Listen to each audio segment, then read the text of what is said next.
Ladies and gentlemen, Happy New Year. Welcome to our first episode of Afterburners of the 2026 year.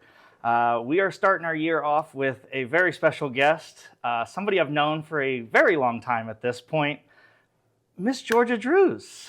Hi. What camera do I look into? That one would be yours. Happy New Year. You've been a little more timid coming into this one. You said you'd do it, but as we've kind of gotten closer to this day, you're like, Josh, you're not helping yourself. I have a weaker constitution as I age and cannot handle, I had 3 coffees a day last week and suffered dearly all night because of it. So I don't know what this is going to do to me, but it can't be good. It's fine. It starts off mild. I promise. It always starts off mild. But we did change it up a little bit. You asked for boneless wings on this. Why? I'm not a bone-in person. The more it looks like the animal it came from, the less likely I am to eat it. I like it, and I don't want to have to pick meat off the bone. That's just weird. All right. So what's your confidence level coming into this scale of 1 to 10? I have a pretty high pain tolerance. I know that. So, but I know this is a different kind of pain, so I don't know. I'm hoping I can make it to 10. I don't want to be a wimp like Alex Schreiner. But I'm hoping it's fun. It's for a good cause, right? Anything for Newman. Alex is coming for me. All right. So your high pain tolerance, do you have a fear level scale of 1 to 10? Fear? Yeah. Like, are you fearing this at all, or are you just kind of, this is what it's going to be? I think it's hard to fear what you don't know. Correct. So, not really. That tracks with your personality, though. I mean, unknown things don't necessarily scare you, it seems like. No. But we're going to jump into it. If you ask me to do this again next year, I might have some fear. Well, next year, it's going to be a whole new set of sauces. But I have seen the hot ones with celebrities. So. Yes. So you've got some context. What do you mean? You'd be Jennifer Lawrence. I'm going to be crying. All right, well, we're starting off. And like I said, we start mild. Do I have to eat the whole thing? Yeah, we're just popping these in the mouth and going. We're starting at 1,400 Scoville units. I don't even know what that means. Is that a mild buffalo wing is somewhere between like 3 and 6, depending. Oh. Yeah, so we're starting at 1,400. Okay.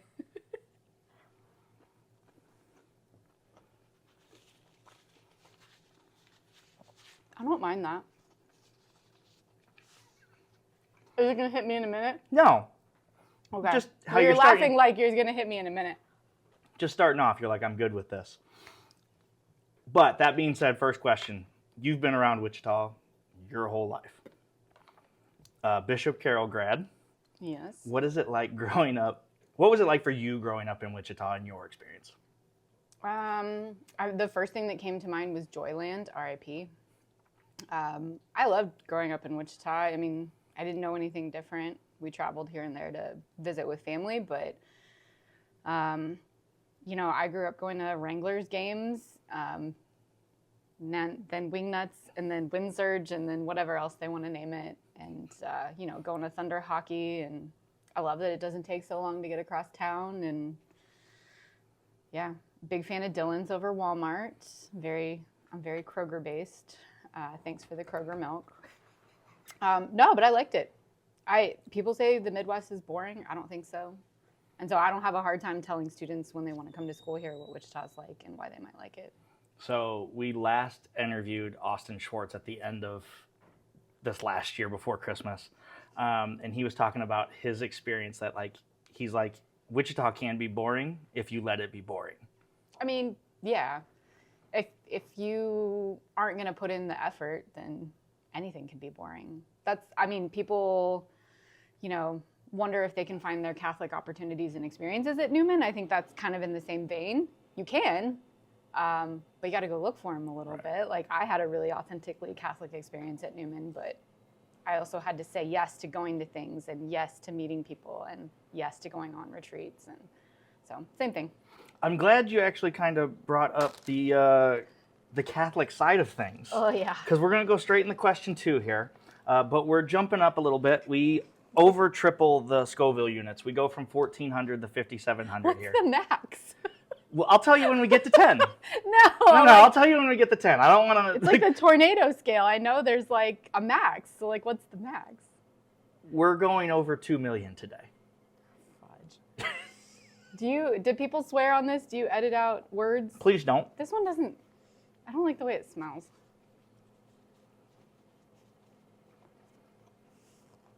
I mean, that's hard.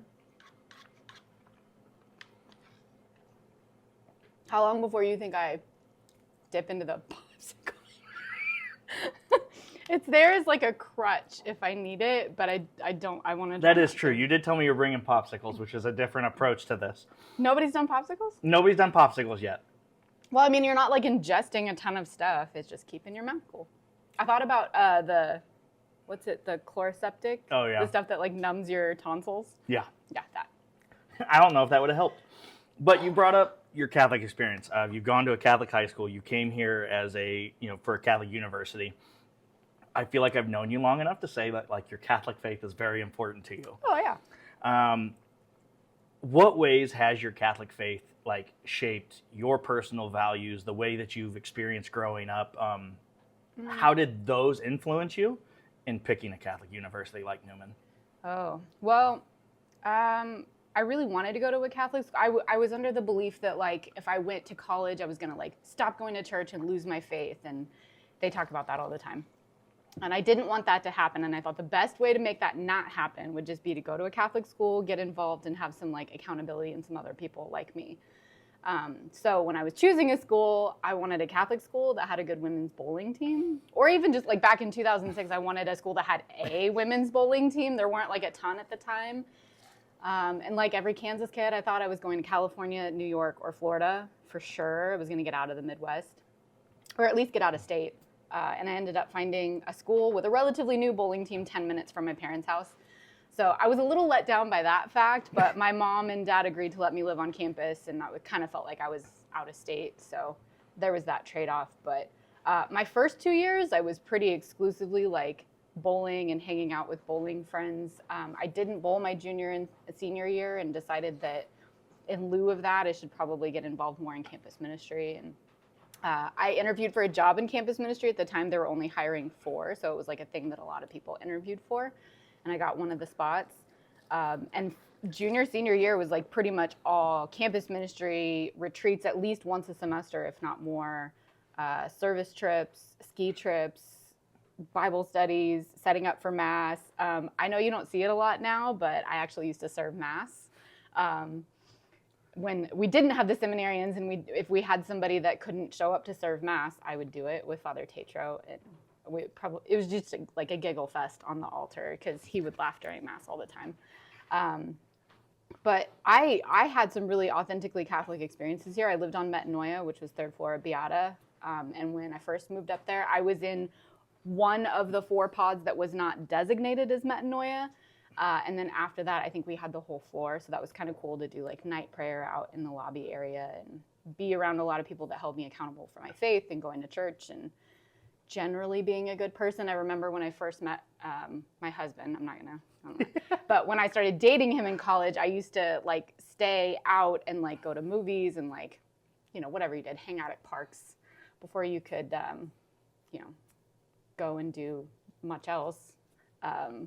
And she would write on my door. She would keep a log of when I came home each night and like held me accountable for coming home earlier. So some really great people that I still talk to today. I mean, I had some roommates on that floor that were in my wedding party that are my kids' godparents, and I found a really good Catholic community here. So I think other people could find that if that's something that they're looking for at Newman. 100%. And what's really great is like you're managing to allude to like the next questions, even though you don't know what's coming. That just looks hotter. Like it has a reddish hue to it. Now, in all honesty, I'm going to pretend that it's not. Luke might have just put number 10 on this. But he labeled them. That would be like the worst, Luke. He goes to a church, so confession. That's only if he did do it. He's at least so far, we know he's being honest. So now we're tripling it again. We're up to 18,000. Does it just triple every time? No, it does not. Oh my God. Oh, that was a mistake. I don't like the way that tastes, like the flavor. Disregard how hot it is. I don't like the flavor of that one. Are you gonna tell me what they are? Are you allowed to like name drop them? Yeah, this is pickled garlic sriracha from Hot Ones. Pickled garlic are not too. I don't words like would pickled put together. things. I don't like major garlic things. But again, I've now done this 6 times with this box. What's you do gross this is every gross. time. I just realized that. You do this every time. I do this every time. I feel like my eyes are gonna start to heat up my glasses. Like they're gonna get foggy, and I'm gonna have Okay, to take well, them off. if you get close to us, just don't touch your eyes. I promise. But you brought up bowling and having a women's bowling team. You and I both bowled for Billy Murphy. Now, I say I bowled for him. I call myself his charity case. I'm like, Billy, I was your charity case. This is what this was. But I only started bowling like seriously my junior year of high school. I went home from school one day because the bowling coach was my teacher. I was like, Mom, I want to go out for the bowling team. And she was like, whatever. What was your bowling experience like before college? Well, I started bowling when I was like 6, I think, out at what is now Let's Roll Seneca, where my daughter now bowls league. Shout out to Brent. So my daughter is actually bowling in the same league right now that I started in when I was in like kindergarten or first grade. So just really basic stuff. I don't remember taking it like super seriously until I was in like middle school or high school. I remember when I was 12, I won the Coca-Cola state tournament or something like that and got a scholarship because if you don't know this, people, your kids can bowl youth leagues and they can earn scholarships that go into a bank that they can use when they get to college. So I started building up scholarships, started going to more regional, went to some national tournaments, and had quite a bit of success in high school. We've only had high school bowling in Wichita or in Kansas since the year 2000. So it seems like a long ways away, but at the time it was like 2003, 2004, so It was still pretty new. The very first year that they offered state bowling in Kansas was 2005, and our women's team at Bishop Carroll won. We also did pretty good my senior year, and I did really good individually. My senior year, I won city individually, regionals individually, and I almost won state individually. So that would have been like the trifecta, but really wanted to go to a good bowling team. WSU wasn't necessarily like recruiting me. They're like the big powerhouse in bowling, but I knew about them and I had done lessons over there. And yeah, Billy was a little bit more forward in telling me to come to Newman. But it was hard to pick Newman because they were a new team. So do you want to go be a part of a good team or do you want to come and try to establish and build up a newer team? So I went with that option, and it was a good choice. Billy's a great guy. What was have you known Billy almost that time, or what was your first impression of Billy when you really, because he's a different human being. Like, I'm a guy that gets super excited, I'm up and down. Billy does not ride that wave with me. Billy is all the time. I remember his mullet, his like early 2000s mullet. You're kidding me. Billy had a mullet? Sorry, Bill. I don't remember a whole lot about the recruitment process. I remember going to practice and thinking everybody else has like 10 bowling balls and I have 2. So got some new equipment, but yeah, it was different. I don't feel like high school bowling prepared me for college bowling. I would agree with that. I don't know that it still does. I didn't know what Baker games were. Yep. I'd never bowled on a sport shot. It was hard. Yeah. And there were 4 seniors on the team and a couple of sophomores and myself and another freshman. So enough that I traveled. It was a pretty small team, so I traveled to pretty much everything, but I did not bowl. I sat on the sidelines and took score and wrote down like spare percentages and stuff. Sport shot bowling is a great equalizer. Like yes. you learn very quickly that if you're great in one space, go to a house shot any day of the week and you're shooting 250. I remember the first tournament we went to in like Milwaukee, Wisconsin. One of my first shots, I crossed over and went Brooklyn, but I struck. And Billy said, I got upset because, that was always the thing. Yeah. You get upset when you Brooklyn. It's not a good shot, even though you got them all down. And he was like, if you get upset about a Brooklyn again, I'm pulling you. Oh. It's 10 back for the team. Doesn't matter how you got there. And what's really funny is Billy said it probably exactly like that. Yeah. just very monotone. Do that again. You're not bowling. Yeah. Yep. And I mean, I didn't have like a temper when I wasn't doing well, but I used to get upset at that stuff. And now I'm like, if I get upset while I'm bowling, that's just more fuel for my opponent to know that they're getting at me, that I'm beating myself, and I don't do that anymore. And again, I'm pretty just even. so glad that you talked about the successes that you have had in bowling. Are we tripling it again? This is mango Serrano hops. Mango. We're doubling this. This goes from 18,000 to 27,000. I'm glad. I like mango. You and Austin, same thing. Mango. Oh, I've broken it. Mm-hmm. It's mango. It's not good mango. Can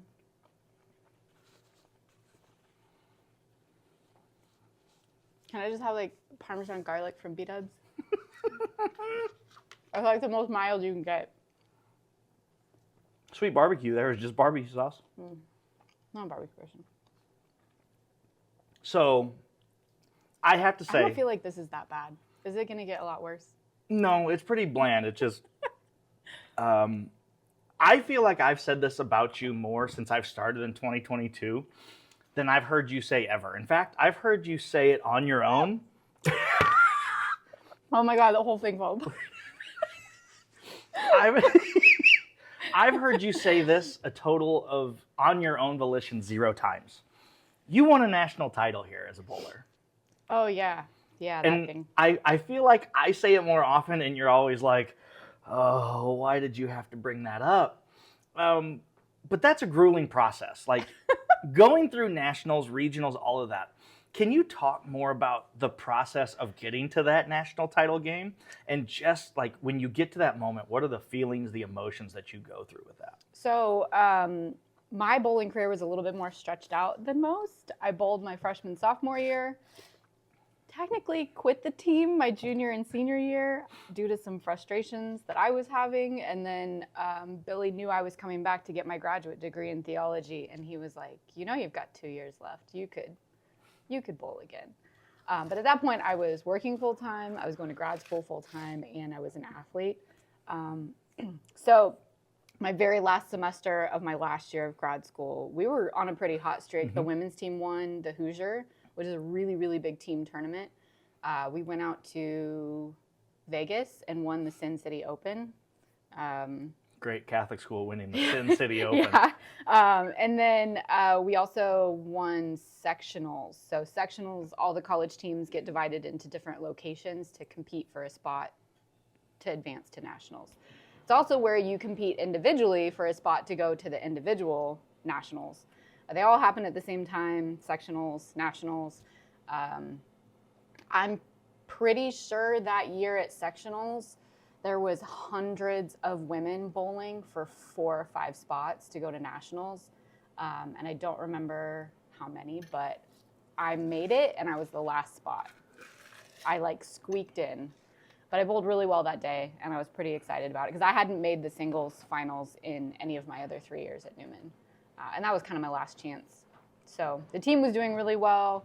I made the singles, which meant that the next month in Lincoln, Nebraska, I got to go up early to nationals with Billy and just bowl the qualifier to try and make the finals. Partway through the tournament, I found out that it was going to be the first year that they were televising the singles portion because they had pretty much always televised the team portion of nationals, but they decided that year they were also going to televise the singles portion. So that made me really nervous. Thank God they didn't mic us up on air, but I bowled really well in the qualifier. I think the top 4 people there were only 16 women there, and the top 4 got a bye. So for the first round of the stepladder, I just got to sit and watch. And then I had to bowl, I think, maybe like 1 or 2 more matches to get onto the show, and had to punch out in the last one, like in the 10th to make it, and did. I still remember who I bowled. I remember the look on Billy's face. Billy's brother was also there. He was watching, and I think he was executive director of the United States Bowling Congress at the time. But then realized I had to bowl on TV under all the lights, and that was really nerve-wracking. But it was fun. My friend that bowled at Wichita State at the time, Jeffrey Young, was living at my house with me and my husband. He was one of our roommates, and he made the men's show. So we kind of got to commiserate on that. And then my team came up, and we all got to bowl nationals. And I would have much rather had a team national championship than an individual one, because that would have been so much more fun. But team didn't make it, and then we had to bowl on TV. So 4 people on TV, there's 2 matches, and then the winner of each bowl each other. So I bowled Jazreel Tan, who's on Singapore national team Singapore, and bowled for Wichita State. Love her. Haven't seen her in years. She's getting inducted into the Hall of Fame for athletics at Wichita State. So congrats to her. But beat her on TV, and then moved on to bowl Elise Bolton from, I think, Nebraska. I watched that show now on like YouTube many, many pounds ago. But it's not a super, is any bowling show fun to watch? I don't know. It was a hard pattern. It's not like we were hooking the whole lane. It wasn't like something that was really exciting to watch. It was like very little movement on my ball. I was doing the least amount possible to get the results. But one of the big things I always tried to do in college bowling was pick up my spares, because Billy Murphy, spares win championships. We printed it on shirts. He says it constantly, and picking up spares was a big part of that. And he was right there off to the side. I had my team in the crowd, my parents behind me. My husband wasn't there, so. But he was also bowling. He was bowling nationals, so he gets a pass. So one of the things that I didn't necessarily talk to you a lot about it then, but I know when I came back to work here and I brought it up the first time, and I do believe your first response was me, oh God, Joshua. When Vic Trilly was our AD, he would literally scream it in the hallways every time he walked by me. Sounds about right. There's our national champion. Yeah. My question to you, though, I remember you talking about like your wrist felt like Jell-O. Oh, yeah. Billy had some kind of like, I don't know, those machines that can like make your muscles spasm and move. And I had it like hooked up to like my wrist and my hand. And we had some type of special taping going on that, I had practiced so much and bowled so much leading up to that I think I just wore it out. Yeah, you talked about how many games you were bowling leading up to it, and you're like, I'm ready for this to be done. I was doing league. I was doing lessons with Billy. I was doing lessons with Rick Steelsmith, who's now the head coach at Wichita State. I was bowling on my own. I worked at the bowling center, so I was doing a lot of bowling before and after work. It was probably a little too much. No, all good. If you look in the TV show, you can see it, that I've got tape all up and down my hand and my wrist. I do also remember seeing that, because I think when we watched the replay of it when we were all at whatever West Acres is now. Bolero Northridge. Yeah, Bolero Northridge. I remember just looking, I think it was Lisa. I was standing next to Lisa going, is it just me, or does her arm have a lot of tape on it? Yeah. Yep. It helped. All right. Well, we're moving on to 5. I mean, think about it. You're halfway there. I feel great. Is that going to come back and bite me in the butt later? I don't know. Probably. There's probably a good hunch of it. But we're not doubling up, but we are going to 51,000. This is spicier sauerkraut and mustard. God, they just smell gross. I don't mind that they're hot. They just. Are you going to comment on the color? Like the color, it's yellow. This is almost as bad as the pickled garlic. Doesn't taste great.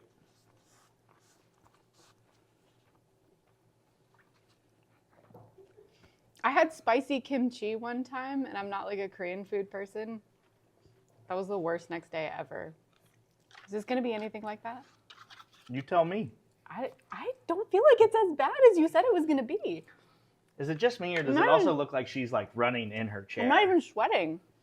It's because I'm just I'm on camera. But life as a student gets to be packed full of activities, classes, all of those things, especially if you're an athlete.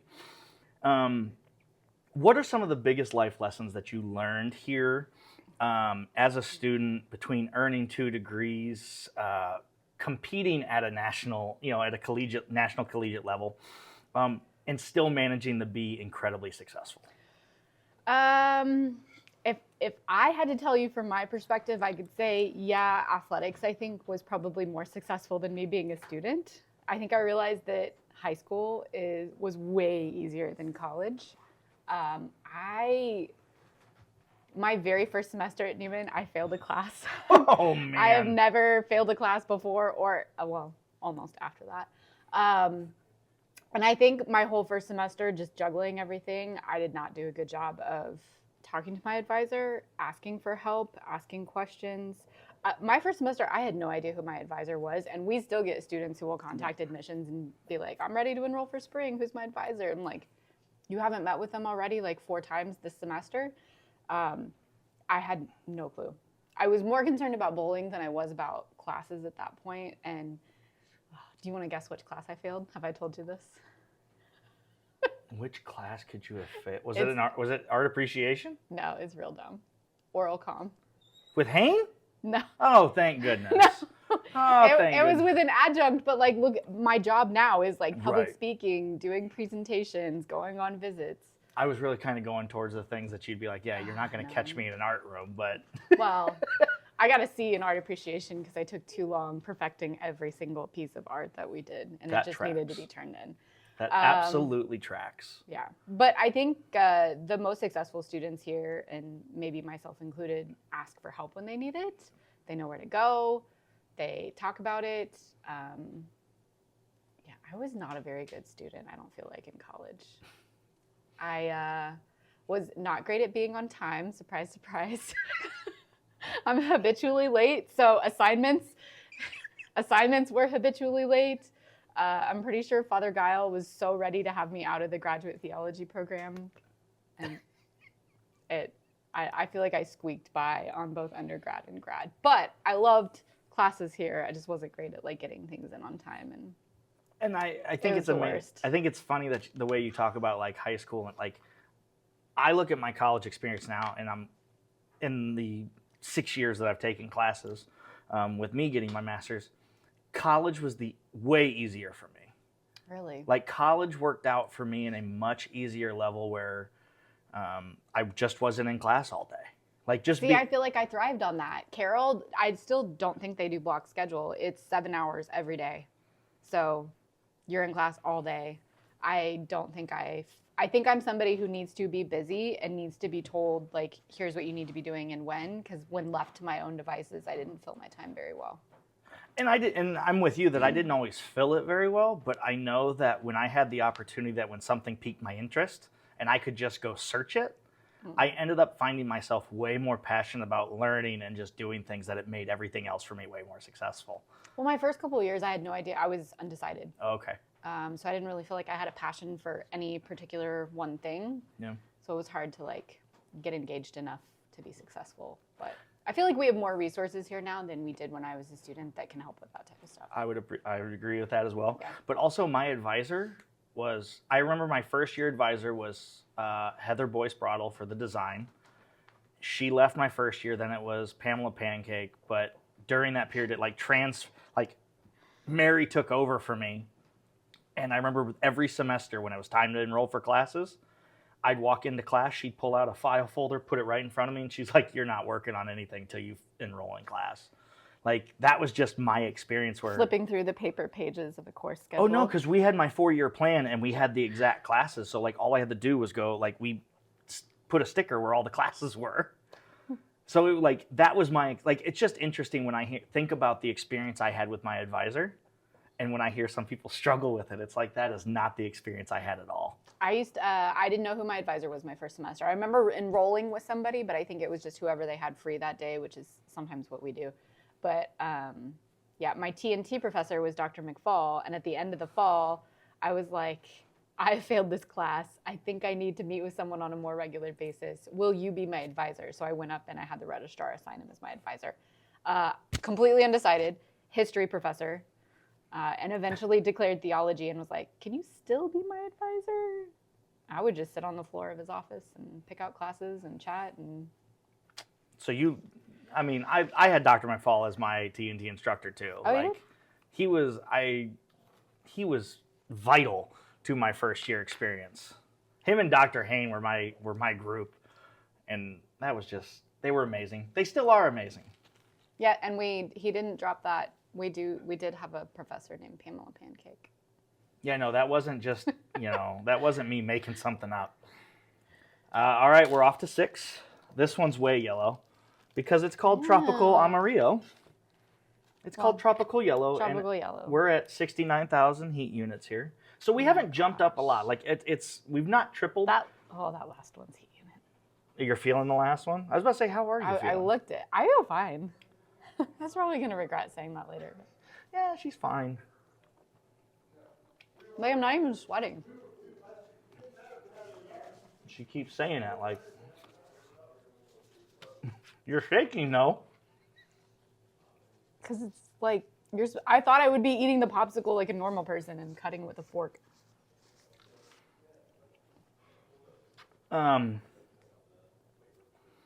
After kind of figuring out exactly when you started in admissions, you've been here for over a decade. Mm-hmm. What was the appeal of not only working at Newman, but where did admissions fall in that? Was that kind of like that was an open spot? Or was that something that you were wanting to be a part of? So I came up one day and I interviewed for a job as the administrative assistant in campus ministry. The chaplain at the time did not hire me. I think he was a little skeptical about my office skills, having worked at a bowling alley for 9 years, which are things that I probably could have learned very quickly, but he wasn't willing to take a risk on that. That's his thing. But I had 2 friends who were working in admissions at the time, and after my interview, I basically came down to their office just to chill. So shout out to Katie and Ymir. They were working in admissions. I think they had started shortly after they graduated and were liking it. And I always just assumed admissions was that thing that like you pull recent grads from. They know the school, they're going to go out until they figure out what they really want to do. So they told me that they were hiring in admissions and got me in contact with the dean of admissions at the time. And I literally came on campus the next week for an interview. And the position was actually, Mark Potter's daughter, Chelsea, was leaving admissions to go do assistant volleyball coaching here. And so I was actually taking her spot. And when I got hired, she trained me for a couple of weeks and I took over her area. So I was not here initially to be in admissions. I was supposed to be campus ministry, but that didn't really work out. And I don't know that I'm not one of those people that leaves jobs really easily. No. I tend to persist. You've been through some ringers. The bowling alley was supposed to be like a high school job, and I was there for 9 years. When you've been through a lot in this office, you've been through different bosses, you've been through many title changes. Yes. Michael is my 8th VP, including interims in 12 and a half years. So not been a lot of consistency in the leadership position, but I have worked with some pretty amazing people and learned a lot of stuff. Started as an admissions counselor. Then somebody made me assistant director. I didn't ask for that. Somebody made me associate director. I didn't ask for that. Senior associate director, and I've been director of admissions for a little over a month. I don't know where I would go other than here. I mean, I feel like I have a knack for this, but I couldn't see doing it at a school other than my alma mater. I feel like that would be weird. I say the same thing. People always ask. They're like, you could go do your director of student activities job at any other school. And I said, yeah, but the difference is I could do the job, but my heart's not necessarily in that job. I don't know how people, because I've known people that have gone and done different schools, shout out to Peter Abella. He was working with me here, and now he's been an admissions counselor at University of South Carolina for several years now, but I don't know how to, I get the job, but. And so, admissions counselors rotate through a lot. I mean, even when I was started here, right? None of you go anywhere. Even when I started, there were a group of us that started. Then I was the last one standing. And then there was a new group. Is that typical of admissions that you know of? I think so. Yeah. Yeah. I mean, the idea of hiring somebody right out of college, and you just have to teach them admissions because they already know your school. They've had 4 years worth of experience here, is nice. But I think a lot of times if we're getting recent grads, they're coming into this as kind of like a holdover until they find the thing that they really want to do or how they want to use their degree, or it's kind of nice to come in and get your master's degree paid for. Correct. But no shame to them. I mean, if they find something they're passionate about elsewhere. We've also had people come into this job and then find parts of it that they really like and take that and go do it elsewhere. So we've had people go and do college advising. We've had people go over to the high school side and be like a high school counselor. So there's different parts of it they've taken away from. This wasn't like it 100% for them, but they've taken parts of it and gone and done that. But I don't know that I could name everybody that I've worked with here. I try to make a list. Well, we're about to do number 7. We're jumping into 7. And I do this because I still have a question for you about admissions. But number 7, we finally break the 6-digit mark. We're in the... We're at 104,000 heat units. This is just apricot. Why are they so disgusting? Just wait till you eat it. It's burning my nose, Josh. I took a sniff and it's like, okay, don't touch my face. Don't touch my face. I mean, if you don't want it to burn your nose, stop putting it up to your nose. I know. I gotta smell it first, though.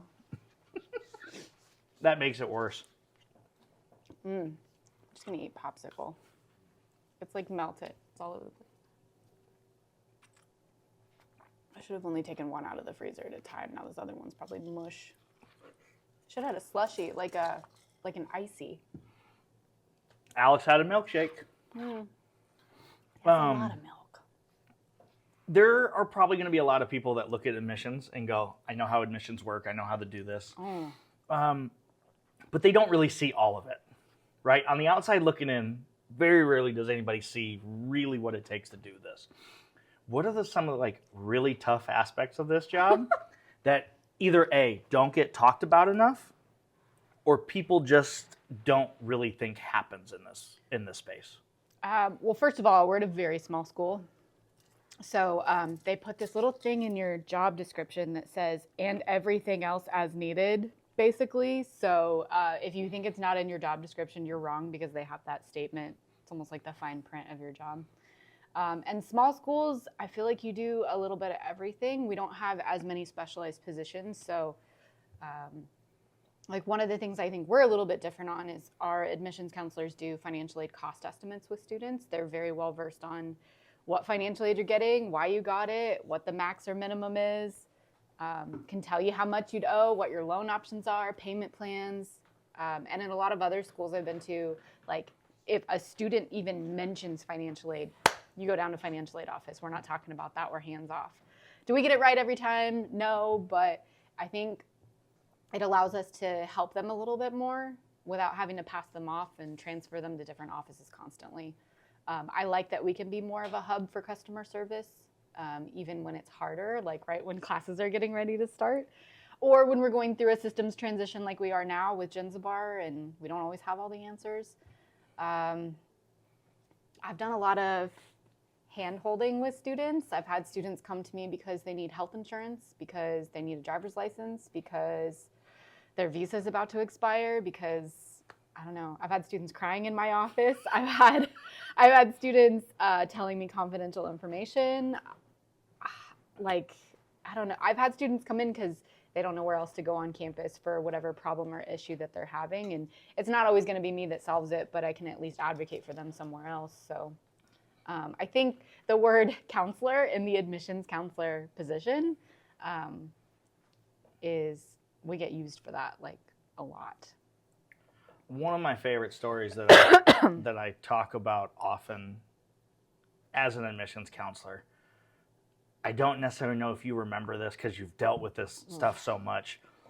I remember getting in the work like 8 o'clock, like we're here 7:55, like at 8:01 my phone's going off and it's like, who's calling me at 8 in the morning? And I just remember this young lady was just like in uncontrollable sobs. Mm-hmm. She made a choice to go to a school, and within a week she was hated it. I don't need to be there. And she just felt lost. And I remember being like, look, give me 10 minutes. Mm-hmm. Call me back if you don't hear from me at this time, call me back. And I just remember running down the hallway to your office going, how do we do this? Yeah. Like her other sister was already here. She wanted to be here. How do we make this work? And this was the last day to add classes. Like, it was crazy. And I just remember going, how do we do this? And within about I think it was about an hour and a half. She had dropped all her classes at KU. Mm-hmm. We had gotten her enrolled, and she was ready to go. We just had, like, for that next week, Mom had to go up and get her. Those are some of those stories that I don't think get talked about enough of how awesome this job can be for being that for people. I think one of the things, we haven't talked about it a whole lot lately, but even if somebody says, I don't want to come to Newman, or they're like mildly interested and eventually, I mean, we live in a world of rejection. A very small percentage of the students that actually apply are going to end up enrolling at Newman. So you just have to kind of be aware of that. But we've had some people that we had such a good rapport built up and they had such good customer service that they went somewhere else, didn't like it. And the first thing they thought was, I had such a good experience at Newman, I need to go back to that. So we've had people that didn't initially choose Newman, but they come back as transfers. They had a bad experience and they'll come back. Or, yeah, we see them like years down the road. It's crazy. And, you know, sometimes they go somewhere else because of cost. Yeah. But maybe they realize that I'll pay the little bit extra if I'm going to get what I'm paying for. Right. And it's important, even if students aren't super interested or end up canceling, that they have a good experience with us, because we could see them again in the future. All right, you ready for the turn here? This is the turn. Everybody get your phones out, because here comes the reaction wing. Wait, I got to open another popsicle. This is the Jennifer Lawrence, what do you mean? This is the reaction wing. This is number 8. It's 135,600 Scoville units. God dang. Michael, thank you for joining us. You're going to want to see this one. He gets half of this, right? No, our Vice President of Enrollment Management has joined us in the room today just for this. We can't wait. Again, it's the bomb. Exactly. Oh God, it just smells. Why'd you? You gotta stop smelling it. So bad. You gotta stop smelling it. Is this like that thing if you take a comb and you won't feel it in your mouth? No, you're gonna feel this one. Maybe you've seen that women are like in labor and having labor pains. You know what I'm talking about? Where they put the comb and they just like. Yeah, it's a little hotter. Give it a second. It's on the tip of my tongue. Ugh. Yes, Brenda gets it.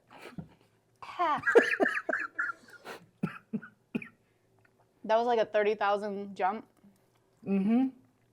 Yeah. It's gonna linger. You feel it now? Mm-hmm. Yep. It's not as bad in my mouth. I don't like it down. Yeah, like it sits right here. All Ah. right. So the state of higher education seems to be in this relative. God.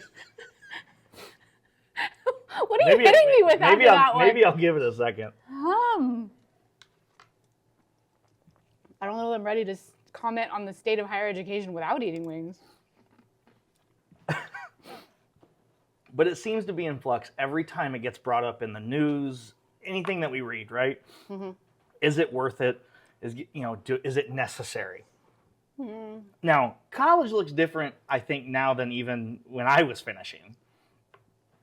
But what misconceptions, like you and I both believe this matters, what misconceptions do you see, have conversations with about, what do you think that future students and maybe their parents aren't necessarily seeing or understanding? That's a good one. I mean, I know faculty here that'll say you can do college on YouTube. You know who you are. You know who it is? He says it all the time. I do. Wow, this is really... Is it the sauce or the question? Both. Yeah. I feel like you gave me a hard question, and I can't really think about it. I mean, you can go and get a degree. I've seen people with degrees that are not prepared to like interact with coworkers in the workplace. They can't write or speak effectively and communicate well. That don't like pick up on the social norms of being in a workplace. And those are some things that you can teach, and I feel like we try to do a really good job of teaching those here. It gets worse than this. Yeah. Can I ask you, going back to the question for a second, worse than this. The last one is It's 2,693,000. No. So, like, obviously Eyes from watering. 2010 to 14, I took one online class. Ugh. My master's was all online. Yeah, same. Are you in favor of online classes? Kind of not, kind of? Some people really want them. I think just for their ease of access and their schedule. I was not a fan. I prefer to be in the classroom having a discussion. My master's was fully online. I think it's part of the reason I didn't do so great in it, but online wasn't really a thing in undergrad. Right. I mean, COVID hadn't hit. We were way before COVID. Still taking classes at 6 o'clock at night. Yeah. I mean, I say that because my master's was all online. And you can ask every teacher I had here. Professor Nance, I'm sorry, I'm throwing you out here. I took accounting through an online class. I almost ripped my wife's laptop in half multiple times and threw it. It doesn't connect with me the same way. Yeah. Is that kind of the same experience that you've had? Yeah, and I feel like, I was a theology major eventually. But in theology classes with people who aren't Catholic, who are atheist, who are cradle Catholic, who are converted Catholic, and everybody in between, that was some valuable feedback and discussion to have that I don't know that you're going to get that on a discussion board. I mean, online's there if you need it, but we're going to teach some of those soft skills. I feel it in my lips. My lips are tingling. I don't think you can even touch my lips. Was that? You're not going to get quality answers from here on out. I think you hope you know that, right? That's fine. That's fine. We're going to go to 9. This is my last popsicle. I need more popsicle. Do you want me to put more sauce on this? Because Luke kind of got a little skimpy about it. I think he's being nice to you just because you do go to the same church. Are you lining up mints? Are those for you? Are they for me? Can I have a mint? No? You don't want a mint. I promise you. She's fine. You say that. Chris was like, don't overdo it, because I think he's worried I'm going to be out of commission all night and not help with kids. It's fine. It's fine. And I'm glad you brought up My Chris. eyes are only mildly watering. I'm glad you brought up Chris, because that's where we're going next. But first, we have to go to the sucker. This is called Sucker Punch. 690,000 Scoville units. So we go 1, 3, 5, 6 to 690. Is this healthy? Is it healthy? Am I going to have The calorie level is really low. You know what I mean. Is my heart going to start racing and I'm going to have a stroke? Is your heart not already racing? Girl, my adrenaline kicks in every time. I can feel my heart thumping. That lizard lick was pretty good. She's over here. Can I wrap it in something and... No! I'll eat it clean up. We are Newman Jets. We are Jets. We are Jets, Too Georgia. much, Josh. Right, but think about this. Alex stopped at 9. Oh, Alex. Oh. I got to be better than Alex. I feel like I'm not going to be able to talk after this one. It's fine. We're just talking about your husband. Oh. I said we're talking about your husband, and she follows up with, ugh.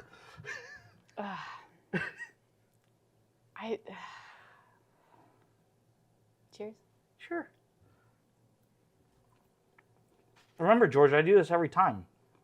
I'm going to swallow it really quick. I won't feel it in my mouth, right? Yeah, you will. There's no way around this. Okay, now my heart is racing. Mm-hmm. It's going to be fine. Just fine. Just fine.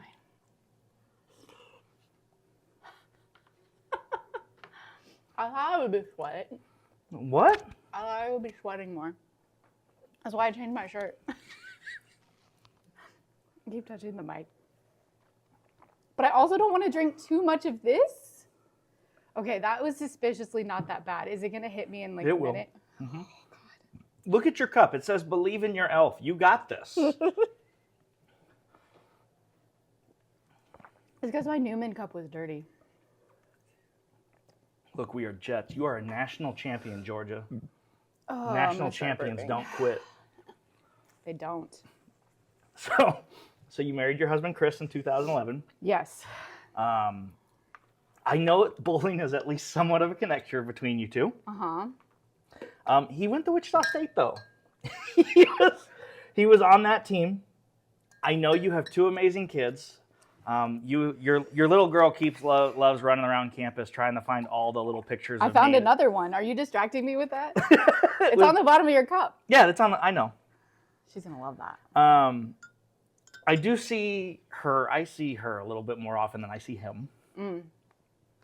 But I feel like you two are way different personalities. Like, I've been at a dinner table with the both of you. Me and Chris? Yes. And questioned how this all works out. We both evened each other out a little bit. Okay. How does the house divided work with you two with being NU WSU? But really, like, how did, like, you two just seem, like you said, you balance each other out. How do you balance each other out with that? I don't think he has bought the kids any WSU gear. Like, at all. You know, for as much as he talks about, like, WSU bowling and stuff, I thought for sure they'd have, like, a onesie or a shirt or something. Hazel's got her shirt. She's good. She's had onesies. She's had stuff all the way up through every size that she's been in. They've been on campus a lot. She knows her way around every building. She brings her palms to the basketball game. Yep. I think they've maybe been at WSU once. So if Chris wants him to go to WSU, he's going to need to step it up. Does she have fun at the color run every year? Oh, yeah. Yeah. I don't have fun cleaning it off with a stroller, the backpack, the diaper bag, the clothes, the shoes, the hats, and all that other stuff. But, that one comes in late. Yep. On the tongue. So the kids are going to be Newman kids. That's at least where we're at. Like, they're not repping the WSU. The house divided's really not nearly as divided. Like, you're not seeing a lot of Wichita State here. No. And we even each other out pretty well. I remember when I first met him, I was the person on the bowling team that would do earmuffs every time somebody said a bad word. Yep. And now I'm afraid I'm going to drop the F-bomb on this. That would not have been me. And you can say he's been a bad influence, but I have been a good influence on him too. So there's a lot of evening out going on. That's not at all where I thought you were going with that. I was worried about earmuffs over here, and then it's me swearing on this episode. I said fudge a couple times. That's me stopping myself from saying it. I remember I was not like a swear word person. And Chris, when we were married, he would at home, just the two of us, he'd be like, say it. I think it's funny. Just say it. Just like yell it. So I would yell it. And then it got into the habit of doing it around the house. And then it came outside of the house. And now I'm trying to not say it because my kids are going to say it. What are your kids going to think when they see this episode? I don't know. They're not going to sit through this. You just got to show them 8, 9, 10, Georgia. No.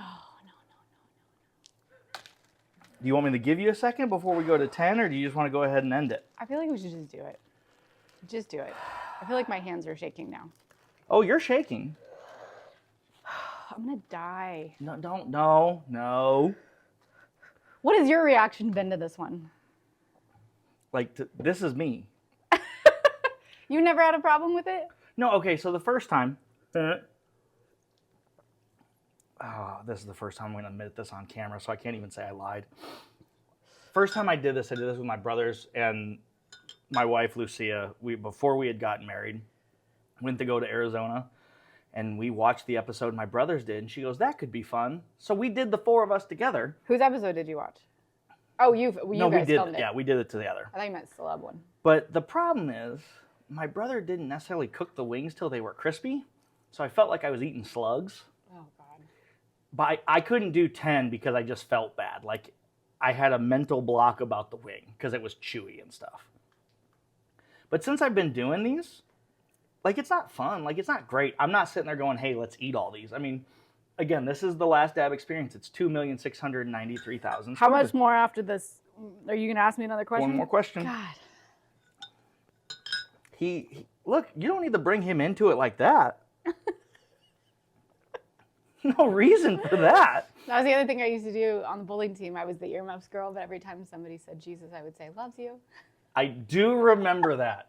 Let me finish that sentence for you. Jesus loves you. Somebody on the bus. Jesus loves you. I still do it. I think I've done it to Colton a few times. All right. Last one. I feel like I'm gonna. Do you question? I need like, to go to the bathroom, and this is just gonna make it worse. Do you question why I'm like I do this every time? Are you questioning why I do this? You've got to be kidding me. That made it even worse for me. You put popsicle. I'll dip it in the hurts milk my right now. stomach. I'm gonna dip it in the milk. Can I dip it in the milk and like? Nope. I shouldn't. Let's. Here you go. I feel like it's gonna be really bad, Come on. Josh. Come on. Okay. This is a big piece. Can I cut it in half? We are Jets. We don't quit. I feel like I'm gonna burp. Hold on. Give me some. Jets fly together. When the roosters are crowing and the cows are spinning circles in the pasture, Jets fly together.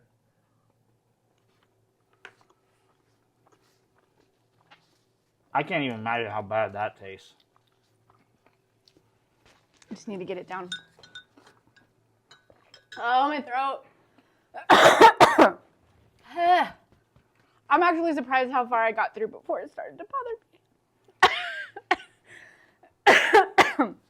I can't stop coughing. All right, say the question. Do you want me to read it?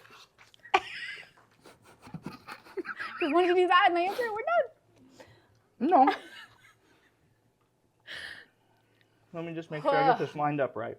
That's going to get worse. I know it's going to get so much worse. I finish these interviews the same way every time. And some people will tell me that I end on the hardest question because it's the most philosophical. Oh, God. You're going to make me think about it. When all's said and done, what mark do you hope that you leave here on Newman? And what do you hope people would take away from you? Well, I've already got the trophy as the longest standing admissions person. I'm still here. None of you were here when I got here. Man. Some of you were 5 when she got here. For those of you that understand that joke, we talk about date of birth for people, and it's really weird when we start picking some things up going, all right, 2006, and they're like, oh, I was 4.